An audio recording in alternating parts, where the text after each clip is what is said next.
Bienvenue dans cette nouvelle émission des idées à l'endroit, consacrée aujourd'hui à une grande figure de ce que d'aucuns appellent parfois le national-catholicisme, formulation sujette à caution qui renvoie à des domaines historiques bien différents, néanmoins qui me paraît précieuse en ceci qu'elle met l'accent à la fois sur le versant politique, le registre national, et sur le versant spirituel ou religieux, bien sûr, le versant catholique en l'occurrence.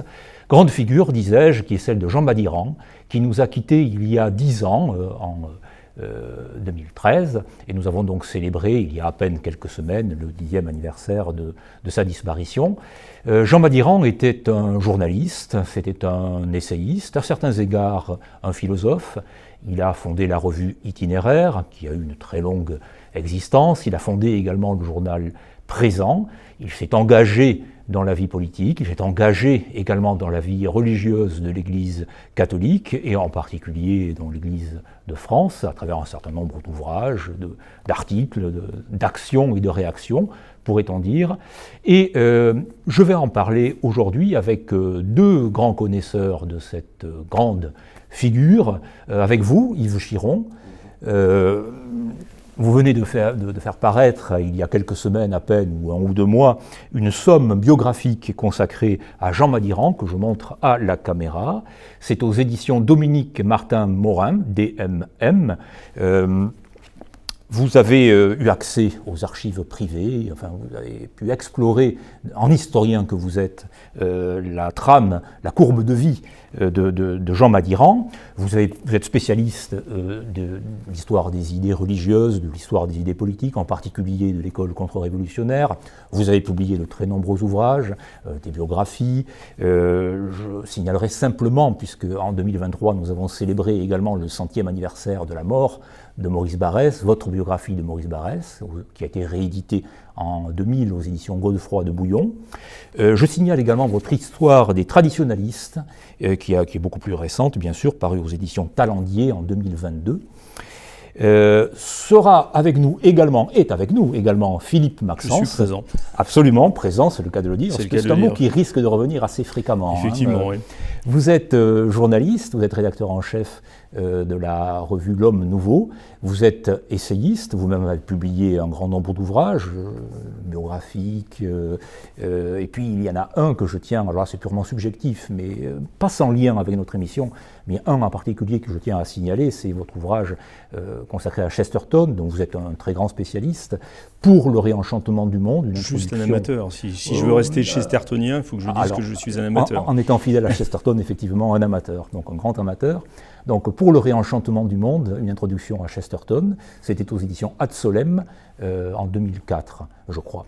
Et je signale également, et c'est très important pour ce qui nous préoccupe aujourd'hui, que vous avez publié dans cette édition d'un grand classique de Jean Madiran, L'hérésie du XXe siècle, que je montre également à la caméra, c'est aux éditions Via Romana, vous avez publié un important dossier historique concernant cet ouvrage, et au-delà, bien entendu, concernant donc Madiran, la période d'écriture de l'ouvrage, et puis les tenants et les aboutissants de cet ouvrage important dans l'œuvre de Jean Madiran, ouvrage préfacé par Michel de Gégère.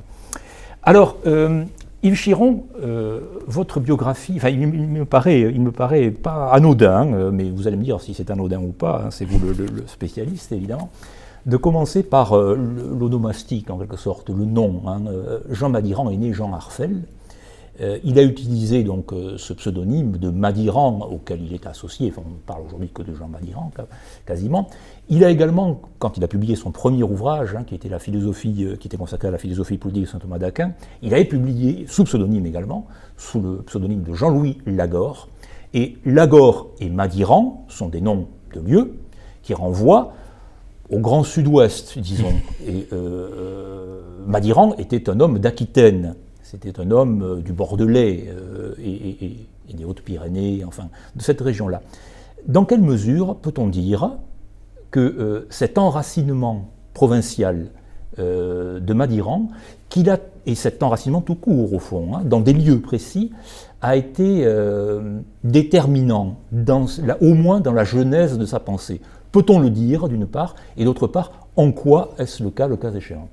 Oui, c'est un homme du sud-ouest, c'est sûr, du Bordelais, très attaché à cette province et aux environs de Bordeaux, où il avait une maison de famille qui lui tenait à cœur. Les pseudonymes que vous évoquez, Lagore et Madiran, et puis d'autres qu'il a utilisés comme Castétis, sont en lien direct, eux, avec Henri Charlier, André Charlier, alors on va en parler, et l'école de Maslac où il a enseigné. Oui. Et donc c'est en lien direct avec tout ce qu'il a reçu de Maslac qu'il a pris ses pseudonymes. Lagore n'est pas très loin de Maslac, il aimait y faire des randonnées. Madiran, c'est en lien direct avec un monastère où il est allé avec des élèves ou seul quand il était à Maslac. Et donc, notamment une expérience spirituelle, on peut appeler ça comme ça, qu'il a vécu là-bas, qui lui a fait choisir ce nom, enfin ce pseudonyme ou ce nom de plume, oui, de façon définitive, donc dans les années 50. Donc tous les pseudonymes qu'on trouve de façon habituelle chez lui, enfin une grande partie des pseudonymes, viennent de ce terreau de Maslac qui a été très important pour lui, qui a été déterminant dans sa formation intellectuelle et dans sa formation spirituelle. Est-ce qu'on peut aller jusqu'à dire que, mais c'est peut-être extrapolé, que ce choix-là est à certains égards barésien? Oh, on peut toujours, oui, même si Madiran ne peut pas être qualifié de barésien, oui, comme il est qualifié de maurassien. Oui. Il est sûr que la terre, les morts, l'héritage familial, l'héritage de la province à laquelle on est attaché, ont compté pour lui, c'est certain. Il a aimé raconter comment il a fait les vendanges quand il était jeune, dans le domaine de sa grand-mère, comment il était très lié à la terre, il avait des ancêtres paysans, etc. Ce qui est vrai. Le lieu qu'il a le plus marqué, c'est le lieu où il passait ses vacances, donc dans une propriété de famille à quelques dizaines de kilomètres de Bordeaux, et où il a appris beaucoup de choses, à la fois au contact de la population locale et au contact de sa grand-mère, qui était d'origine italienne. D'accord. Alors vous avez prononcé le nom maurassien, le nom de Charles Maurras, donc indirectement. Lorsqu'on évoque Jean Madiran, on pense systématiquement à Charles Maurras d'emblée, comme on pense à saint Thomas d'Aquin. Vous écrivez dans la biographie que vous avez consacrée à Jean Madiran qu'il rencontre l'œuvre de Charles Maurras très tôt, il a une quinzaine d'années. Voilà, il n'a pas encore 15 ans. Il n'a pas encore 15 ans, c'est au lycée. Saint Thomas d'Aquin, c'est un peu plus tard. Voilà, je crois. Il a 18 ans. Voilà. Alors dans les deux cas, ce qui est intéressant à signaler, c'est que ce ne sont pas du tout ses professeurs qui lui font découvrir ou Maurras ou Saint Thomas d'Aquin. Pour Maurras, qu'il découvre en premier, il emprunte un livre dans une des bibliothèques de Bordeaux qu'il fréquente, un livre de Léon Daudet, qui portait sur l'après-guerre. Et donc, en lisant pour la première fois Léon Daudet, il découvre le nom de Maurras, et donc ça va l'amener à lire ce Maurras pour lequel Daudet a tant d'admiration. Et le premier livre, si je me trompe, qu'il a lu, c'est L'avenir de l'intelligence. On peut plus mal commencer, quand on commence à lire Maurras, L'avenir de l'intelligence, c'est quand même et donc, un sommet. Effectivement, donc il découvre Maurras à 15 ans, et on peut dire que Maurras ne le lâchera plus, ou alors qu'il ne lâchera plus Maurras. Et pour saint Thomas d'Aquin, en gros, c'est le même processus, en ce sens que ce n'est pas du tout ses professeurs qui lui en parlent. Donc il a fait toute sa scolarité jusqu'au bac sans lire saint Thomas d'Aquin, sans connaître même le nom de saint Thomas d'Aquin. Bon. Et en classe préparatoire, la première année, on lui demande, dans le cadre du cursus, de faire un exposé sur Bergson. Donc lui, il cherche dans les bibliothèques des essais sur Bergson. Il tombe sur un essai de Maritain, la philosophie bergsonienne, qui date des années 14 ou 15, je ne sais plus. Et forcément, le Maritain, au moins de cette époque, quand il évoque Bergson, cite abondamment saint Thomas d'Aquin. Et donc, le jeune Madiran, qui a 18 ans à cette époque, se dit saint Thomas d'Aquin, il faut aller lire. Et il le lit, et là aussi, il restera un grand lecteur de saint Thomas d'Aquin toute sa vie. Oui. Et l'œuvre de saint Thomas d'Aquin va irriguer certains aspects forcément de sa pensée. Voilà, donc on va reparler de manière très précise, et en particulier de l'hérésie du XXe siècle, mais nous allons y revenir. Dans cette genèse de la pensée jeune Jean Madiran, il y a un élément important, je me tourne vers vous, Philippe Maxence, parce que c'est une notice qui a été publiée dans l'Homme Nouveau.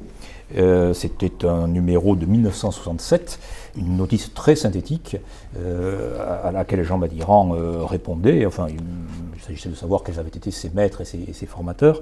Et voici ce qu'écrit Jean Madiran, donc c'est très très clair, très bref. Né en 1920, études à Bordeaux, licencié S lettres, entre parenthèses philosophie, lettres classiques, diplômé d'études supérieures, entre parenthèses idem, donc il faut comprendre philosophie, lettres classiques également, bon, on trouve un certain laconisme de Madiran, bûcheron, puis professeur, bûcheron, c'est intéressant. Hein, oui, ça m'a souvent interpellé cette. Eh bien, c'est vrai. Oui, c'est vrai, bien sûr que c'est vrai, mais je me suis longtemps demandé où il avait pu bûcheronner. Voilà, parce que ce n'est pas du tout l'image que l'on a a priori de Jean Madiran. De Jean Madiran, il était un homme de la terre, un homme du travail terrien. Donc bûcheron puis professeur, il poursuit, se reconnaît plus ou moins disciple de Boès, le premier des théologiens laïcs, précise-t-il, né en 470, saint Thomas, Bossuet, Péguy, Chesterton, Maurras, Charlier. Alors on va revenir sur les frères André et Henri Charlier, bien entendu, mais cette Maurras, on comprend, on vient d'esquisser ce maurassisme qu'il faudra peut-être définir de Jean Madiran. J'avoue que lorsque j'ai lu dans le dossier historique que vous avez constitué, Philippe Maxence, pour cette réédition de l'hérésie du XXe siècle, lorsque j'ai lu les noms de Péguy et de Chesterton, j'ai été très étonné. Vous qui êtes donc un amateur, grand amateur de Chesterton, un grand connaisseur de Péguy également, comment expliquer cela? Enfin, en quoi Madiran a-t-il été éventuellement influencé par Péguy et Chesterton? Alors par Péguy, je pense qu'il a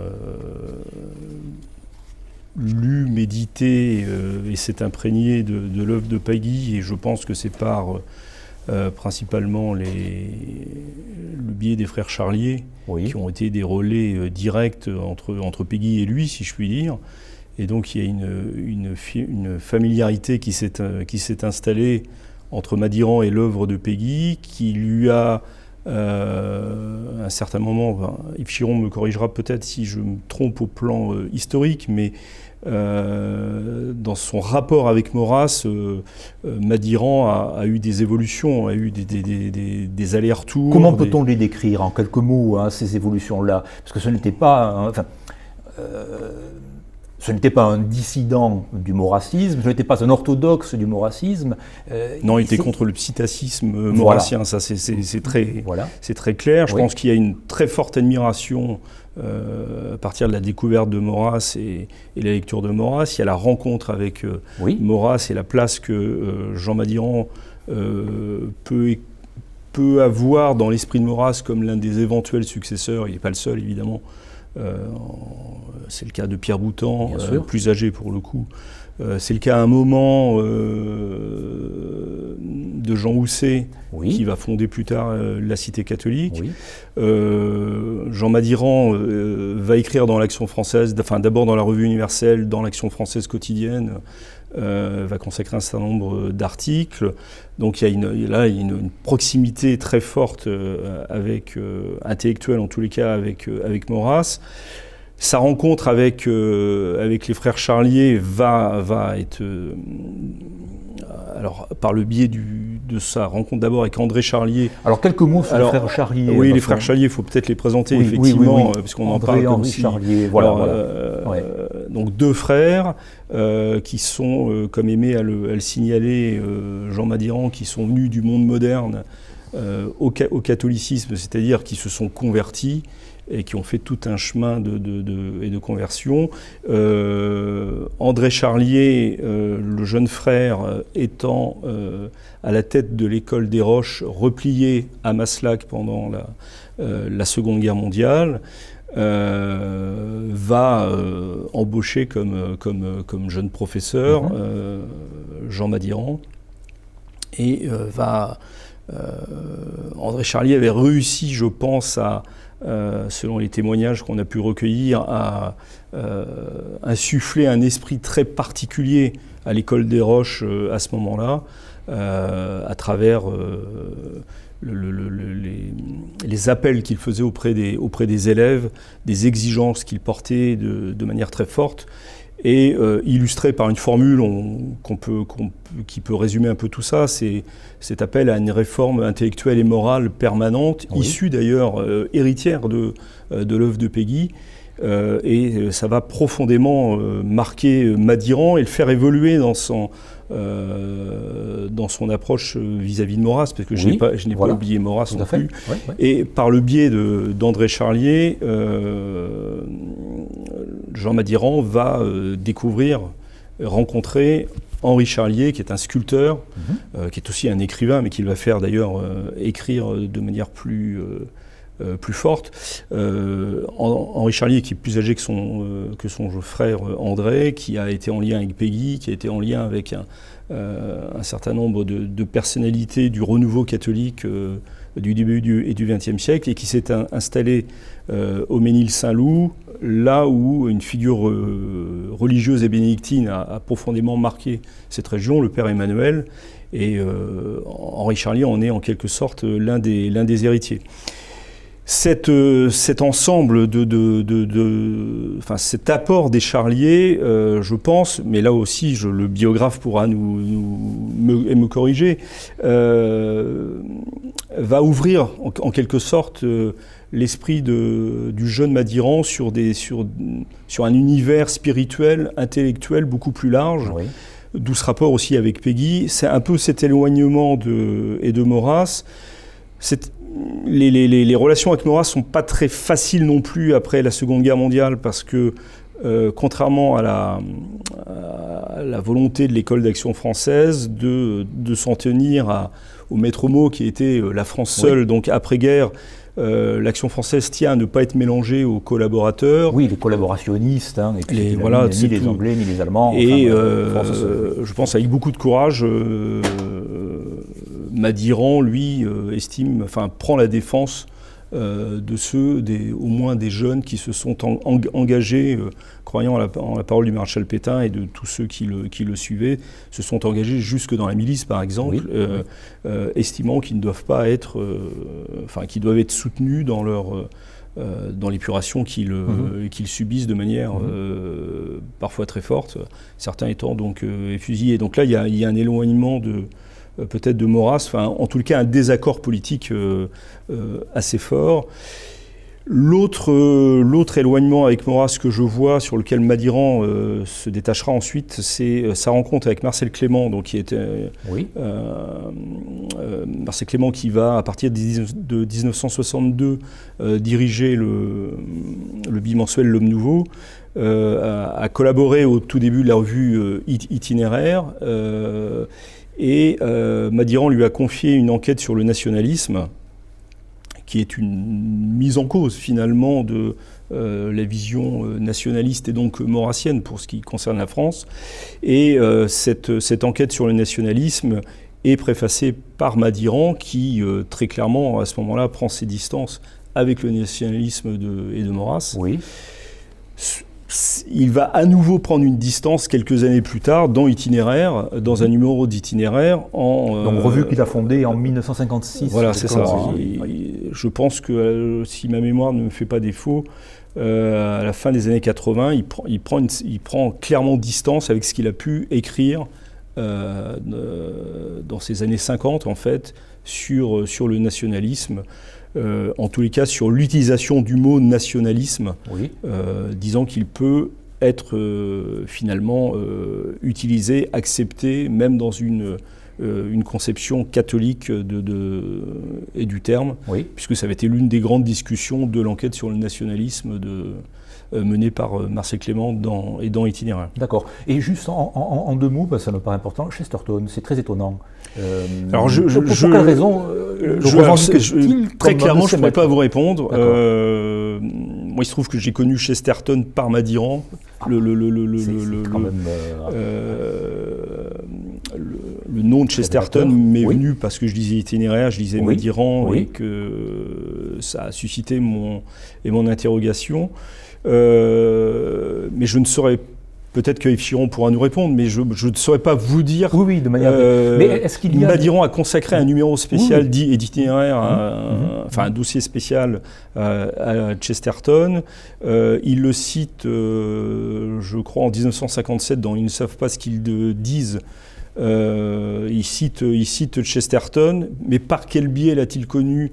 Quelle est l'influence précise de Chesterton sur la pensée de Madiran? Oui, en tout cas, il en était un lecteur. Il en était visiblement, il s'en réclamait comme étant un des lecteurs, oui.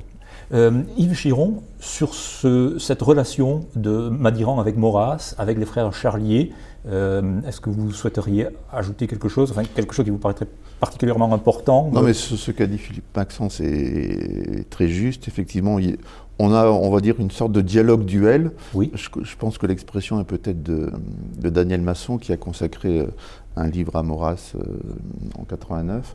Une sorte de dialogue-duel qui a commencé, on va dire, avant même la rencontre physique avec Maurras. C'est-à-dire qu'à cette époque, donc on va dire avant 1943, le jeune Madiran, bon, il signe Arfel, mais enfin le jeune Madiran avait lancé une enquête déjà, il aimait bien les enquêtes, ça sera, on va dire, une sorte de méthode de travail qu'il a employée jusqu'à la fin de l'itinéraire, des enquêtes sur X sujets. Donc une enquête qu'il avait intitulée « La bataille de l'intelligence », et donc de quelle manière il fallait mener effectivement une réforme intellectuelle. Voilà. Et dans cette enquête, il avait déjà, en quelque sorte, contesté certaines positions de Maurras sur Descartes. Et donc quand ensuite il rencontre physiquement Maurras en 1943 à Pau, lors d'une visite, d'une conférence de Maurras dans la région, Maurras lui dit « bah oui, mais vous êtes mon contradicteur sur Descartes, etc. » Et donc le dialogue s'est poursuivi, y compris dans l'Action française. Et donc on a ensuite, dans les années 1945, jusqu'à la mort de Maurras, voilà, des échanges, parfois des controverses, publiques ou pas, parce qu'il y a eu une grande correspondance Maurras-Madiran, où là aussi il continue à dialoguer. Alors je pense qu'il y a quelque chose qui a beaucoup marqué Madiran, c'est quand Maurras lui a dit si vous êtes catholique, ne soyez pas à moitié. Ah oui. Il a dit exactement la même chose, parce que il le pensait pour beaucoup de catholiques. Il a dit la même chose à Jean Housset, au jeune Jean Housset. Et Maurras, de la cité catholique, hein, Maurras Madiran, pardon, a pris au sérieux évidemment cette injonction, si on peut dire. Et son premier livre écrit, même si ce n'est pas son premier livre publié, son premier livre écrit sur la philosophie politique de saint Thomas d'Aquin, est justement une tentative, on va dire, non pas de dépasser le maurassisme, mais de, en quelque sorte, couronner le maurassisme par une lecture attentive de saint Thomas d'Aquin et une intégration des vérités thomistes sur la société temporelle à la philosophie de Maurras. Donc Maurras va donner une très longue préface à ce livre, une préface qu'il a écrite quelques jours avant d'être arrêté à Lyon en 1944. Bon, même si ensuite Madiran ne sera plus tout à fait en accord avec ce qu'il a écrit en 1944 dans ce livre, on voit que c'est le début d'une réflexion personnelle qui fera que, on peut dire que Madiran est non pas un continuateur de Maurras, mais on va dire un héritier catholique de Maurras qui a pris au sérieux la pensée de Maurras tout en essayant de lui donner une perspective chrétienne plus affirmée et de corriger, entre guillemets, si on peut dire, ce que pouvait avoir d'inachevé ou d'incomplet ou de contestable la pensée maurassienne sur la cité. Alors, oui, ce qui me paraît assez intéressant, c'est qu'on a deux personnages là, Maurras et Madiran, qui sont souvent compris comme des gens fermés, arrêtés sur des positions très dures, polémistes, combatifs, etc. Et on voit cette capacité je pense notamment à Maurras à ce moment-là, parce que c'est quand même le plus âgé, le plus installé, c'est le maître, capable de discuter avec un jeune contradicteur, c'est vrai. Entre guillemets, et pardon pour l'expression, en quelque sorte un peu prétentieux, mais de le prendre au sérieux. Et déjà, cette capacité de prendre au sérieux un jeune interlocuteur, c'est vrai. Ça montre une largesse d'intelligence qui est frappante.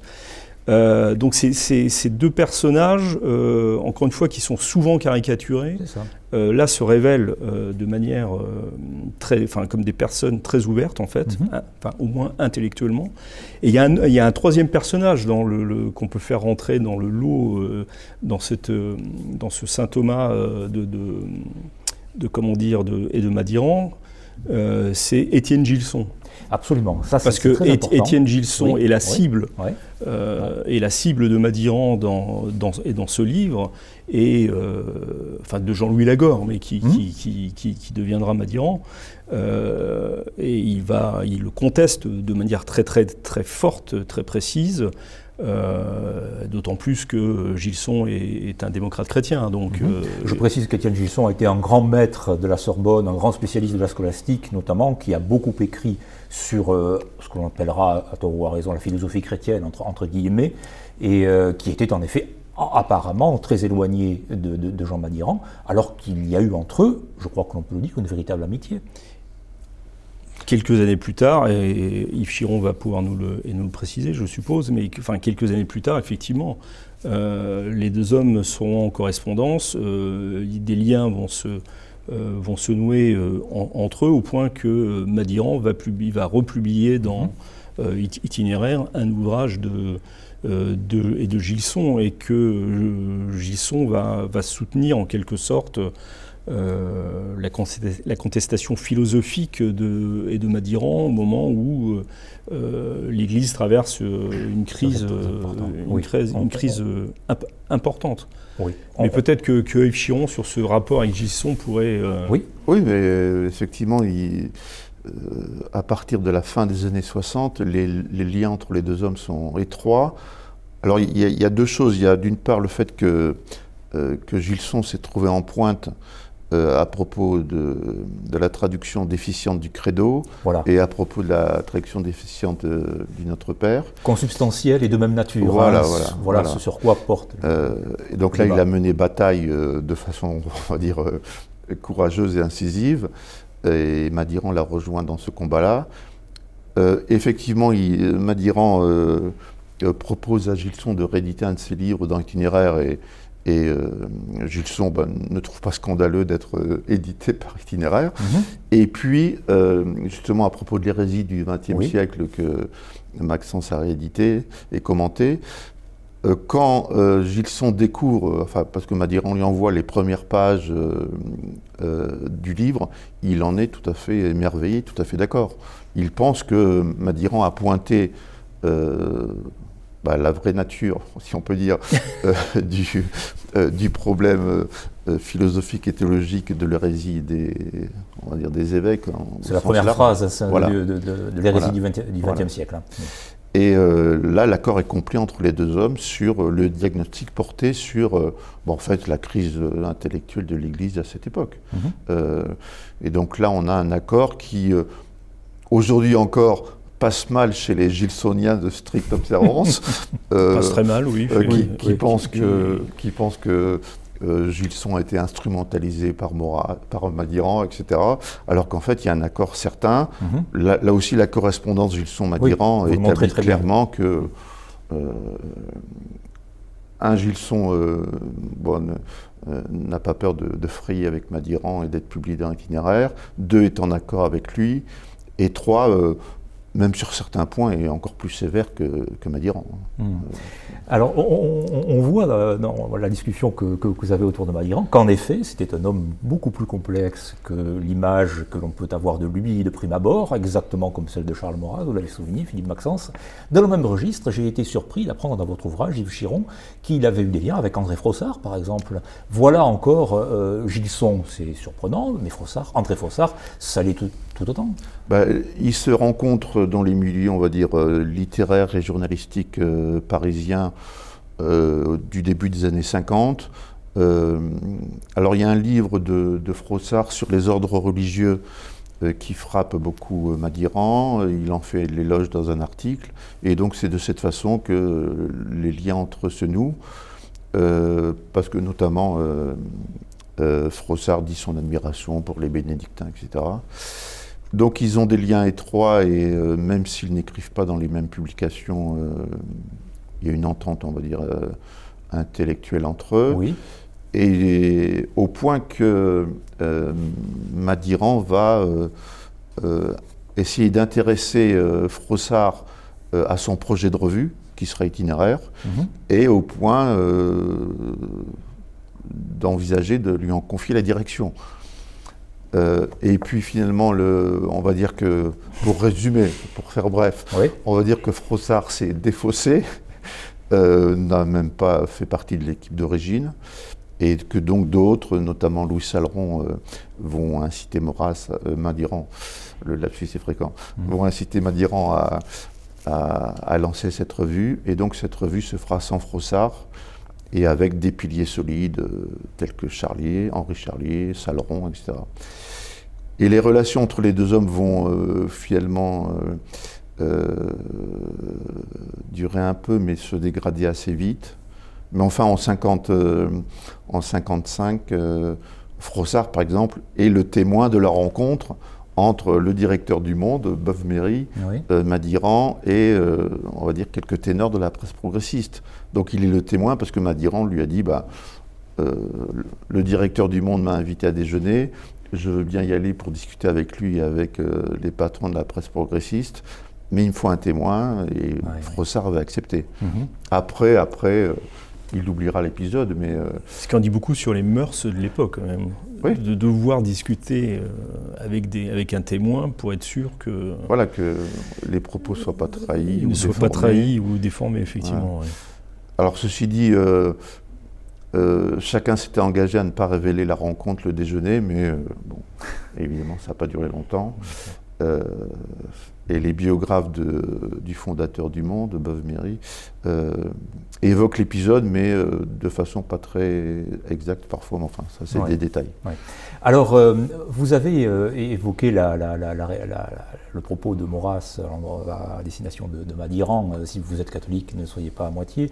Effectivement, l'image que l'on a de Madiran, c'est plus qu'une image, c'était l'intégralité de sa personnalité et de son âme, pourrait-on dire, puisqu'il a été également oblat. Oui. Bénédictin. C'était un homme, donc, disons, religieux, spirituel, d'engagement religieux, d'engagement spirituel, et également d'engagement philosophique donc, et métaphysique. On l'a vu lorsqu'on a évoqué cette question de traduction consubstantielle, de même nature. Bon.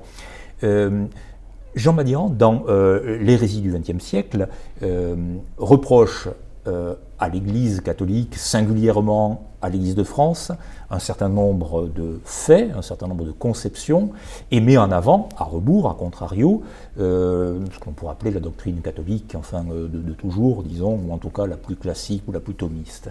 Et en particulier, et il insiste énormément, et c'est un point peut-être qui rassemble, qui unit à la fois Maurras et saint Thomas, sur la question de la nature, de l'ordre naturel, comme pilier central de la foi. Est-ce que vous pourriez nous en dire un peu plus sur cette insistance que met Madiran à renouveler, enfin à renouveler ce qui est de toujours, au fond, d'un point de vue catholique en tout cas, autour de cette notion d'ordre naturel ou de loi naturelle. Qu'entend-on par là? En quoi est-ce aussi fondamental pour la foi chrétienne aux yeux de Madiran et puis en soi, bien entendu? Maxence pourra en parler mieux que moi par l'étude qu'il a faite de l'hérésie, mais Donc c'est un ouvrage que Maurras, auquel Maurras Madiran. tenait beaucoup, que Madiran, Si vous me permettez la correction. On rectifie de manière mécanique. Oui. Auquel Madiran tenait beaucoup, il considérait cet ouvrage comme son ouvrage le plus important, paru en 68, on peut le rappeler. En plus, date quand même importante.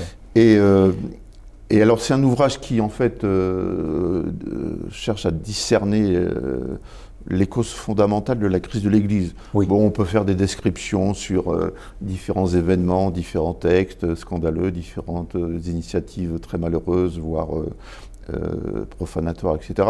Mais Madiran va au cœur du problème, et il considère que ce qu'il appelle l'hérésie du XXe siècle, ou l'hérésie des évêques, donc n'est pas une hérésie, on va dire, doctrinale, comme il y en a eu dans les siècles passés sur la Trinité ou sur l'Eucharistie. Voilà. Mais c'est une hérésie, si on peut dire, philosophique, en ce sens que les évêques de France considèrent, et là il y a des textes indiscutables qui existent, les évêques de France considèrent que au XXe siècle, dans la situation où se trouve la civilisation, la France, mais d'autres pays, on ne peut plus concevoir de la même manière la nature et l'ordre du monde, et que donc la notion de personne, donc que ces notions de nature et de personne qui doivent être réévaluées conduisent, et c'est là où on débouche sur l'hérésie, conduisent à une nouvelle conception du salut, une nouvelle conception, si on peut dire, de la religion, du salut apporté par le Christ. Et donc Madiran pointe précisément cette négation des notions traditionnelles de nature et de personne, cette négation en fait de la loi naturelle. La loi naturelle étant la loi divine inscrite dans le cœur de l'homme, dans la nature de l'homme. Et donc ça, c'est un des axes majeurs de la pensée de Madiran. Tout à fait. Avant, bien sûr, le Concile, et pendant le Concile et après le Concile, c'est le fait que, selon lui, en France, mais même aussi dans le magistère pontifical à certaines périodes, on a oublié, négligé, laissé de côté cette notion de loi naturelle. Et donc quand ensuite d'autres papes chercheront à réhabiliter cette notion de loi naturelle, il y sera, on va dire, attentif, même s'il jugera que c'est insuffisant.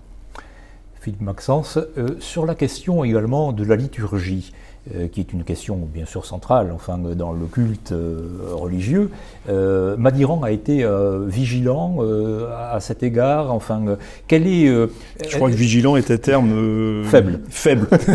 Il a été combatif. Voilà, il a été combatif. Ça fait partie de ces. Il y a 3 réclamations célèbres portées par Jean Madiran. C'est adressé au pape, donc à l'époque à Paul VI. Je ne vais pas les citer parce que je cite de mémoire, donc peut-être pas dans l'ordre, mais c'est rendez-nous la Sainte Écriture, c'est-à-dire l'intégralité et la non-déformation de la Sainte Écriture, de la Bible. Rendez-nous le catéchisme catholique, puisqu'il avait subi nombre de déformations, et donc aux yeux de Madiran, on ne transmettait plus l'intégralité de la foi. Et rendez-nous, j'en viens à votre question, rendez-nous la messe catholique, à savoir que en 69-70, il y a une réforme liturgique au sein de l'Église catholique, avec la mise en place de ce qu'on appelait la nouvelle messe, dont la partie la plus visible et la plus sensible pour les catholiques a été le fait que la messe était désormais dite en langue vernaculaire, donc en France en français, que le prêtre n'était plus obligatoirement tourné vers Dieu comme à la tête de son troupeau, mais face à face au peuple. Donc ça, c'était les éléments les plus visibles, mais ça portait dans l'analyse de Jean Madiran une transformation importante de ce qu'est profondément la messe, c'est-à-dire le renouvellement non sanglant du sacrifice du Christ, par des traductions qui n'étaient plus adaptées, enfin qui n'étaient plus aussi fines et aussi précises que le texte latin. Donc il va porter pendant de très nombreuses années, il va porter ce combat, qui va l'amener d'ailleurs à soutenir ensuite l'évêque qui se dresse pour conserver cette messe et qui se dresse et qui va faire à son tour des prêtres, à savoir Monseigneur Lefebvre. Jean Madiran va être un des soutiens de Monseigneur Lefebvre, oui, qui représente pour lui justement cette espérance catholique de la continuité, de la continuation du sacerdoce catholique, de la messe catholique, de l'enseignement catholique dans toute son intégralité. Alors, Yves Chiron, je ne sais pas si vous souhaitez rajouter un point sur cette question, disons, plus directement ecclésiale, disons.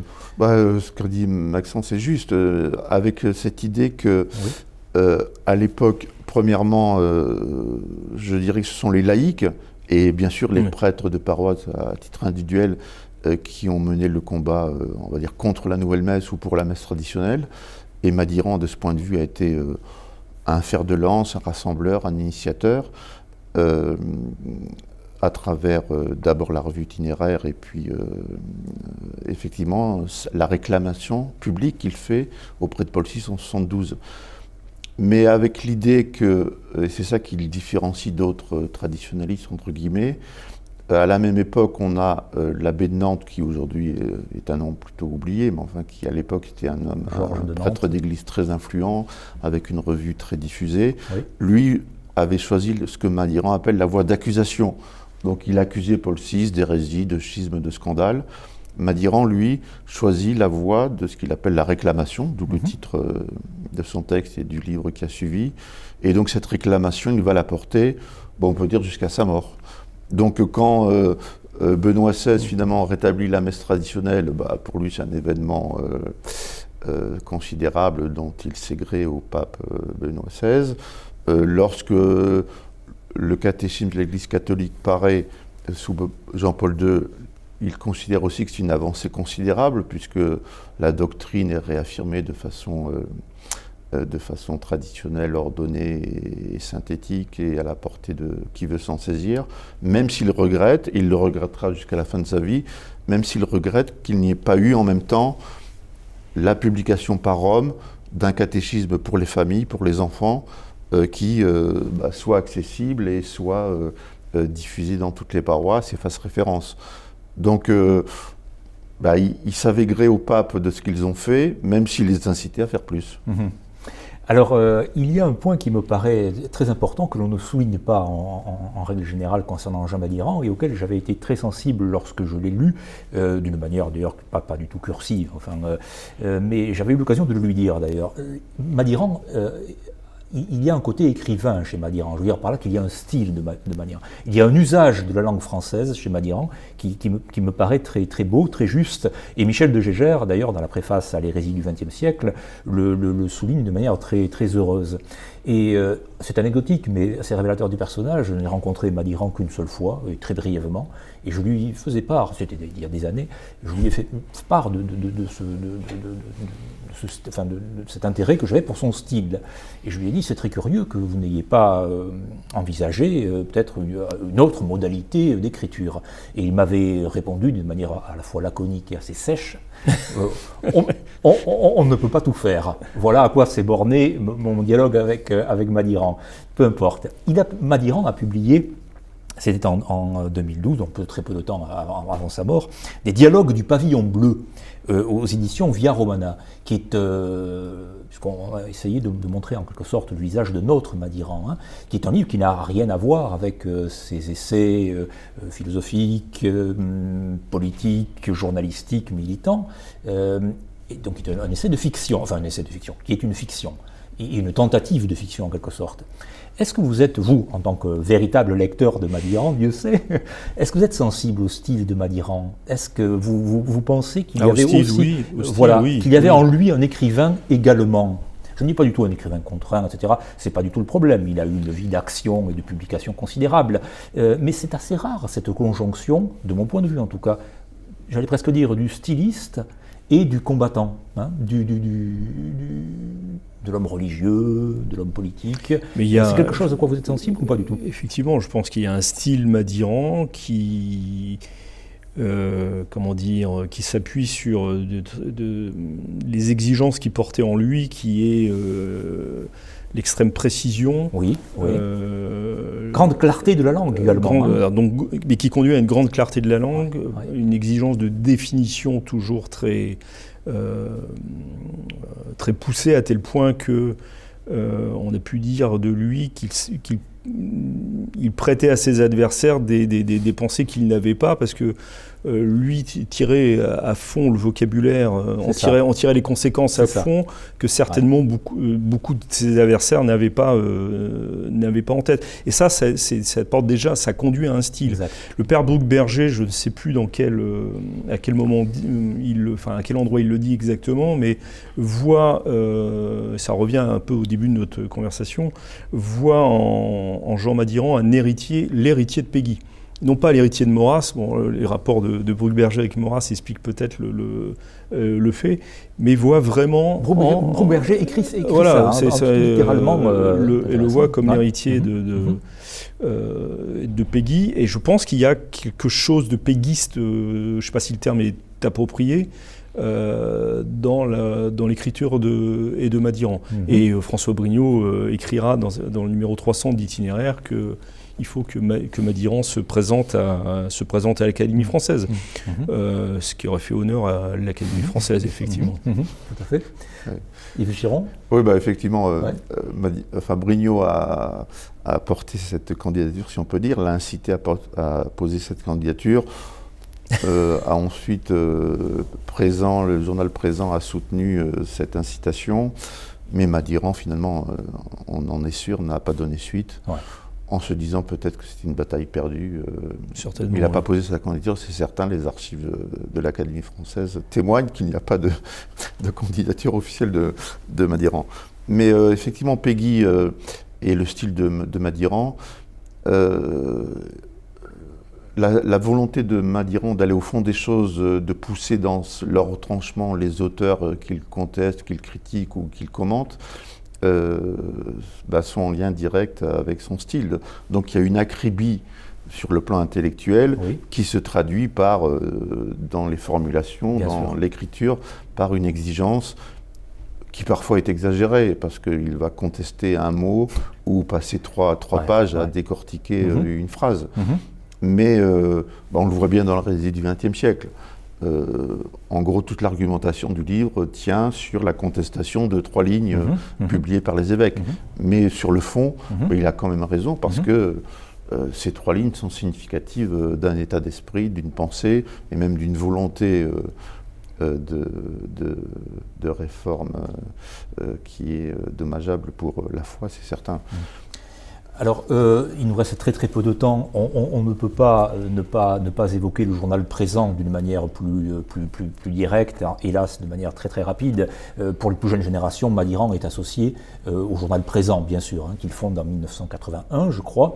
Que peut-on dire de cet engagement politique de Jean Madiran, engagement journalistique certes, mais engagement politique, donc soutien au Front National, soutien à Jean-Marie Le Pen. Quels ont été, en très peu de mots hélas, il nous reste peu de temps je le répète, quelles ont été ces relations-là? Que peut-on en dire de ce dernier Madiran, entre guillemets, ou de ce Madiran directement politique et engagé dans le débat politique français? Madiran fonde Présent en 81, donc il a 61 ans. Donc il est dans une grande maturité, on va dire. Et il fonde ce journal, mais c'était une idée très ancienne chez lui. Dans les années 47-48, déjà, dans un bouquin signé Lagore, il déplore qu'il n'existe pas de quotidien, on va dire, nationaliste ou national et catholique. Et il dit, pour ça, il faudrait 1 milliard. Et donc l'expression 1 milliard va se retrouver sous la plume de Brignot au moment du lancement de Présent. Donc l'idée, c'est un journal qui puisse quotidiennement porter la contradiction, défendre des combats, mener des campagnes. La notion de campagne est importante. Alors à l'origine, c'est certainement pas un journal en soutien au Front National. Oui, ce n'est pas un journal militant. Voilà, le Front National existe, mais n'est pas encore le parti important qu'il deviendra. C'est un journal qui est à la fois patriote, catholique, anti-moderne pour ce qui est des dérives qu'on peut observer dans certaines lois, etc., l'avortement et d'autres. Et il va devenir, non pas le journal du Front National, parce que le Front National, inversement, n'a jamais soutenu Présent, mais il va se mettre au service de Le Pen à partir du milieu des années 80, et donc avec une formule contestable, mais une formule de Madiran qui dit soit on soutient et à 100%, soit on ne soutient pas. Et donc pendant quelques années au moins, on va dire une dizaine d'années, jusqu'à la rupture du Front National et de Maigret, ça va être un journal qui soutient à fond le Front National, qui suit ses candidats, suit les campagnes présidentielles, même si encore une fois, la réciproque n'est pas vraie, enfin n'est pas établie. Le Front National n'a jamais soutenu Présent, malheureusement, pour le journal.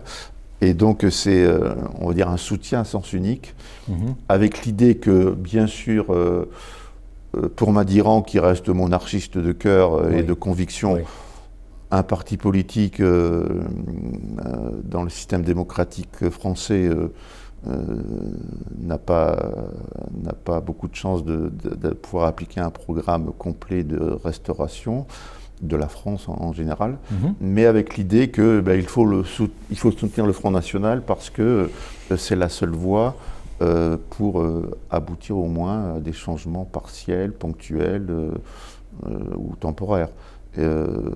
Il avait une espérance dans l'ordre temporel, Jean Madiran. Est-ce qu'il croyait en l'arrivée au pouvoir de Le Pen, pour dire les choses clairement? En tous les cas, ou en tout cas à un horizon, indépendamment de l'aspect plus politicien, mais à un horizon qui temporellement pourrait être différent, dans le sens positif bien entendu.